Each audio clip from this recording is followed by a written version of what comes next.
the acquisition of the, not right name right here, it's the Vera Bodin Saidapur Kurdish Library and Museum Collection. This was a remarkable woman who developed over the past 30 years the most comprehensive collection of Kurdish materials in North America. When she passed a couple years ago, it was thought that Binghamton University might be an appropriate home for this collection. And we had some meetings with the family, who also represented the foundation, and it's come to pass. And I'm very happy today to say that members of the family are present for this opening of this collection. And I would like to see if I can avoid mispronouncing all their names and embarrassing myself, but Rebecca Bowden and Christopher Carlson, Paul and Wendy Bowden, Jeb Bowden, Adam Bowden, and I want to thank you very much for coming and for participating with us in this joint venture, because this is a way that we can not only recognize their mother's work and honor it, but by taking it in part of our collection and commitment to preserving it and continuing to grow it, I think we will be also honoring their mother, whose work you'll be seeing today in the exhibitions. It's very exciting to have that. So far we've cataloged a number of the items, and I just want to take a minute and share with you the catalog access. If you go to Binghamton University's website and you do a search on, say, Saidapur, which I typed in,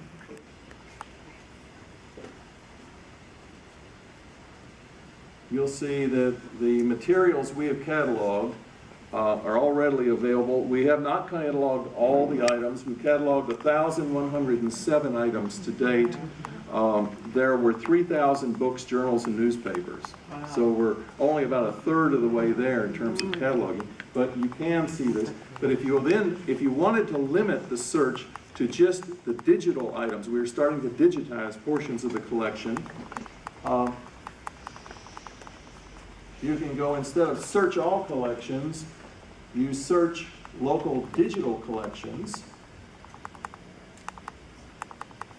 and you'll see some of the images that were on the screen when you came in the room. And these are fully cataloged. I think we have 57 items. And one of our goals, obviously, will be to digitize large portions of this collection and make it available worldwide. We recognize, though, that true scholars, at the time, they can use this for coursework, for teaching, but when it really comes time to publish, they're probably going to come to Binghamton to look at the original. And because this collection not only is the largest Kurdish collection in North America, it has many items that are one of a kind in the world. And so this is a foundational primary research material for future generations of scholars in that whole area of Turkish and Kurdish studies. And I'll leave it to our guest speaker to talk more about the state of these studies. But we're just thrilled to have primary research material that's going to attract people from around the world. That being said, I'll go back to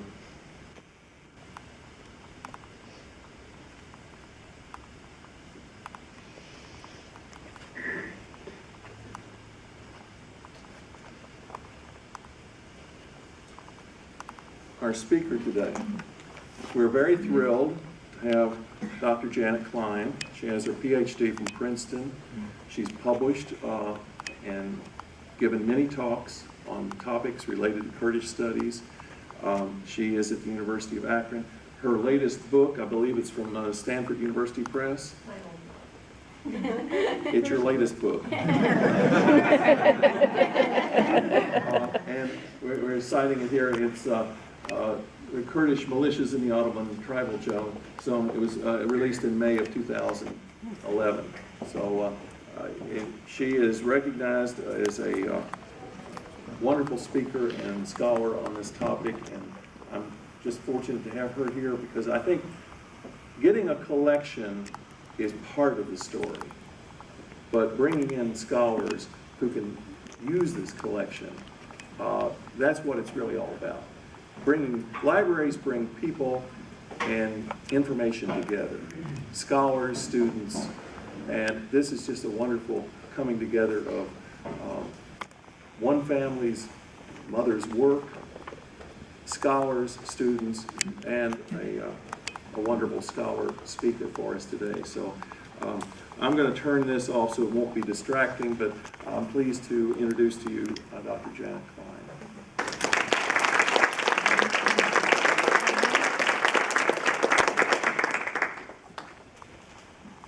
Thank you so much, John, for your generous introduction. I'm really pleased to be here today. I think that Binghamton is a wonderful home for this library, which I'm actually familiar with from a long time ago. And when I found out during an earlier visit to Binghamton earlier this year that it was coming here, I was just thrilled. And it's been a real pleasure to meet members of Vera's family, her children. And so I want to thank you all for having me and giving me this opportunity. It's a real honor. I was invited to, when I was at Princeton University, where I eventually did my PhD, this was when I was first a master's student, I was invited for an interview. They do this strange interview process there for the grad students to get in. And during that time, I was living in Montana at the time, I flew out and I said, you know what, I heard about this Kurdish library. So when I went out to do this interview to possibly become a grad student in the Near Eastern Studies department, I stayed with my sister who was living in Princeton at the time, and I said, why don't we go to New York and go to this Kurdish library? So we walked in, you know, and we encountered a tiny woman wearing clothes that I couldn't tell if they were Victorian or out of Little House on the Prairie. She's looking us up and down and looks at us and says, "Are you Kurdish?" I said, "No." She said, "Are you Turkish?" I said, "No, we're Jewish." She said, "Oh, well, don't apologize, so am I." And that's how I met Vera Bodin Saidpour, the founder of this wonderful Kurdish library and museum, which now SUNY Binghamton has been fortunate enough to acquire. When I returned to Montana from my Princeton and New York visit, I continued my work in helping to organize a Middle Eastern film festival and lecture series at the University of Montana, where I just graduated, doing my undergraduate degree there. And I suggested that we invite Dr. Saidpour at the time, and then she also urged us to bring her colleague who was working with her at the time, Merdat Izadi. And included in the array of the lectures and films were the usual suspects, Palestine, Israel, Algeria, Egypt, Iran, among others. But we actually wanted to incorporate some less commonly studied films and lectures in this. And so we also included Libya and the Kurds.